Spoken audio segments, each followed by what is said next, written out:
ഈ ടൈലറിങ് അറിയുന്നവർക്കും അറിയാത്തവർക്കും ഒരു ഡ്രസ്സ് തയ്ക്കാൻ എത്ര തുണി എടുക്കണം എന്ന് മനസ്സിലാക്കാനുള്ള ഒരു സിമ്പിൾ ഹാക്ക് പറഞ്ഞിട്ടെ.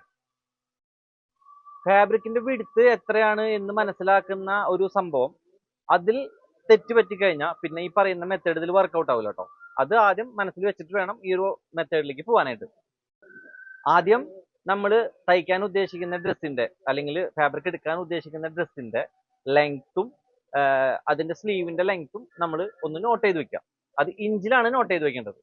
44ന്റെ തുണിയിലാണെങ്കിൽ നമ്മൾക്ക് 2 ലെങ്ത് പ്ലസ് സ്ലീവ് ലെങ്ത്, എന്നാൽ 55-60 വരുന്ന ഫാബ്രിക് ആണെങ്കിൽ അതിൽ single length plus sleeve length. അത് ഇഞ്ചിൽ കാൽക്കുലേറ്റ് ചെയ്യാം. ഇപ്പൊ 200 വരുന്നതെന്നുണ്ടെങ്കിൽ 1 മീറ്റർ എന്ന് പറയുന്നത് 39 ഇഞ്ചാണ്. അപ്പോൾ 39 കൊണ്ട് ഈ കിട്ടുന്ന 48 + 48 21 എന്ന് പറയുന്ന ആ ഒരു ഫിഗറിനെ ടോട്ടൽ ചെയ്തതിനു ശേഷം ഡിവൈഡ് ചെയ്യാം.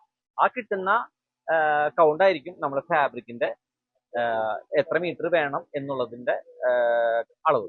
ലൈനോ കുർത്തീസോ ഷർട്ടോ പോലുള്ള നോർമൽ ഡ്രസ്സുകൾക്കാണ് ഈ ഒരു മെത്തേഡ് വർക്കൗട്ട് ആവുള്ളൂ. വളരെ ഫ്ലെയർഡ് ആയിട്ടുള്ള അംബ്രല കട്ടൊക്കെ വരുന്ന ഫാബ്രിക്കിന്റെ കൺസെപ്ഷൻ എടുക്കുന്നത് വേറൊരു മെത്തേഡിലാണ് കേട്ടോ.